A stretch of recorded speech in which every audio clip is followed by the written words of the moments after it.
Huawei FreeBuds 5. Let's unbox it and check it out.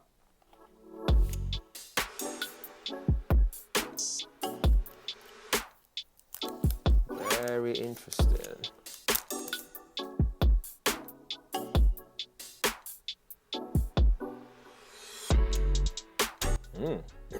So first we are greeted with the case itself in this nice pebble looking shape. USB-C port there, indicator light there for charging and so on. There's a little button on the side there as well. And if we open this up, ooh, this is nice. I like this color too. This is the orange color, coral orange. So that's the indicator light flashing there. And this is, oof. Very, very slippery. There we go. We've got them out of the case. And yeah, this is very, very glossy. So fingerprint magnet, obviously, straight away. Oh, but it looks nice though. Look at that. Interesting design. Let's put that back there for a second.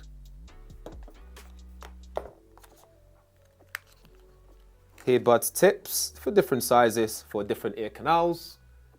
So fill your boots. And your quick start guide as well, which is here. So give that a read, and a USB-A to USB-C cable for charging this back up. Setup process. There's no fast pair on here so far, which is a shame. FreeBuds 5, let's pair that up very quickly. Yes, that's fine. Boom, paired up nice and quickly, and that turns into green once it's fully paired up. Let's have a look at the fitting, how they fit in here with this interesting looking design.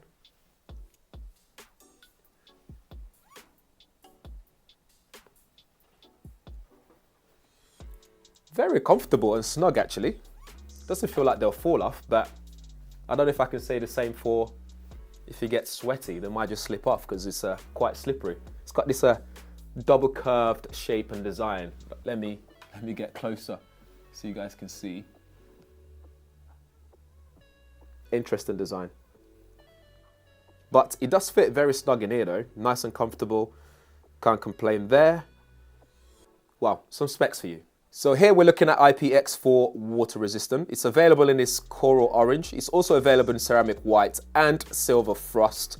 It's got active noise cancellation even with that open back, which is interesting. But because it has 5 intelligent dynamic active noise cancellation with triple mics on each earbud, you can easily adjust the noise cancellation as well in real time. You also get triple adaptive EQ, so you can optimize the sound to suit your preference. And this is iRes Audio Wireless certified. It has LDAC codec with 96 kilohertz and 24 bits audio at 990 kbps. And you also have LTHC codec, which is for all the iRes resolution audio that you're going to be listening to on air. You're looking at up to 30 hours of listening time with active noise cancellation off. And a 5 minutes charge will get you 2 hours of listening time and improvement from the predecessor, which is really good. This will cost you at around $139.99, so this makes it a direct competition, I would say, to the Nothing Ears 2, which we just dropped a review for as well, so do check that out. Yeah, I'm loving the design of this, it looks good. Huawei says the FreeBuds 5 are boosted by an ultramagnetic dynamic driver, and it's got that bass turbo technology there to give it more bass tones that can go as low as 16 Hz, according to Huawei. They also claim a frequency response 50% higher than the previous generation of FreeBuds, because it has that dual circuits magnets in there. So we should get really good sound quality out of this. Okay, so once you've downloaded the app and you've updated your FreeBuds 5, this is what the app looks like. So it tells you the battery life on either sides of the earbuds and the case battery life as well. You got connection center where you can do things like switching between devices. So you can see there are multi-connections available. You can set your preferred device as well. Scrolling down, you got option for noise cancellation, so you can switch that on or off. But it says put your earphones in for this feature. So if we just take that out for a second. So that should hopefully work now. Okay. Let's get them in. All right. So noise cancellation are on right now, and it tells you as well as a feedback in here. And then in the mode, you can have dynamic, you got cozy, and you got general. Interesting naming scheme there as well. So I guess automatic in terms of dynamic will probably be the best one to use so that it can switch between different situations depending on your surroundings. Or if you just want it on at all times, then you can change for general or cozy places if you still want to hear what's going on around you. And then you got sound quality and effects. This is your EQ essentially. So you got default, you got bass boost, got treble and voices as well. Scroll down. Sound quality, prioritize connection quality over sound quality. Normally I do quality over connection because sound quality at all times. You got HD calls as well, so call sounds better in terms of making phone calls and receiving phone calls. And then in the sound quality and effects, you can also add yours as well, so you can actually manually create your preset and save that as well if you know what you're doing. But otherwise, I think most of the time I'd have mine as bass boost because of the type of music that I listen to. But to test this for now, I'm just going to leave it on default because that way we can listen to I can hear the sound quality and see what it actually feels like and handles as well. If we go into gestures, we can do things like either earbuds can do double tap to answer or end phone calls. We've got left bud, gives you some options for next song, previous song, voice assistant, and nothing at all for double tapping left bud or your right bud as well. So it seems like double tapping is one option there, and then we've got press and hold as well, so you can tap and hold basically to do all these different things again. So you can do enable noise cancellation. I think that's the only thing that's available really for tapping and holding, and reject and call. You can also swipe for adjusting volume. So I've tried it earlier and it works, but I feel like you kind of have to really drag a little bit for phone calls and stuff, and tapping seems to work most of the time.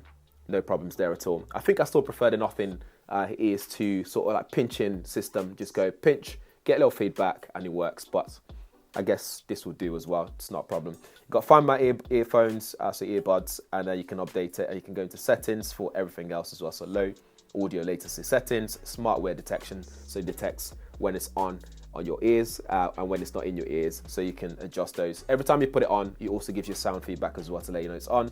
You then have HD Bluetooth audio codec settings, which is AAC. That seems to always be on in settings there. So that's pretty much it with what you can do in the software itself, in the application rather than the software. So you can tweak things to make it your own and make it sound as good as it can be.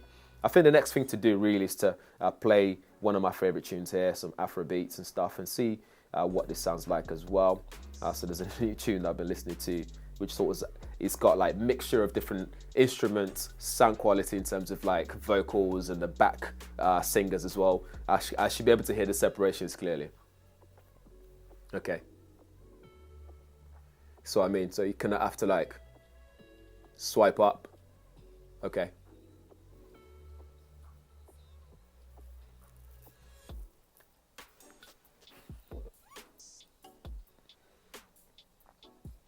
So what I would describe the sound quality to be like is it's very balanced. So there's not too much bass, not too much treble, even using just a dynamic sound effect, sound EQ as default. If we go into bass boost, let's see.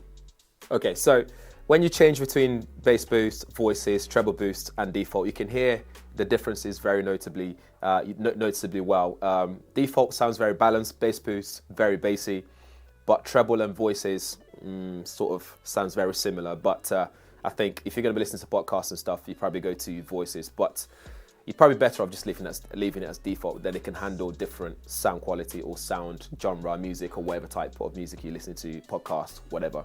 Noise cancelling, didn't notice much difference, although it is okay. I wouldn't say it's the best sound noise cancelling I've heard. I think it's okay. For the price point, I wouldn't complain too much about what you're getting. But actually, when you think nothing here too, noise cancellation sounds very, very close to the AirPods Pro 2. I think this could do a bit better for the price point that you're paying for this. But other than that, the design's very interesting. Sound quality is okay. I don't think it's anything to write home about. I think it's good. It's balanced. I think that's good enough if it's balanced. But yeah, design, I think the design is the highlight of this one. It's interesting, and it's already covered in fingerprint as it is because of the glossy material and the finish that it's got. But that's just an unboxing and first look, just the first impression and the setup process and stuff like that. Guys, as always, let me know what you think in the comments below, and if you have any questions, let me know as well. But yeah, thanks for watching. I'll see you in the next one. Interesting design.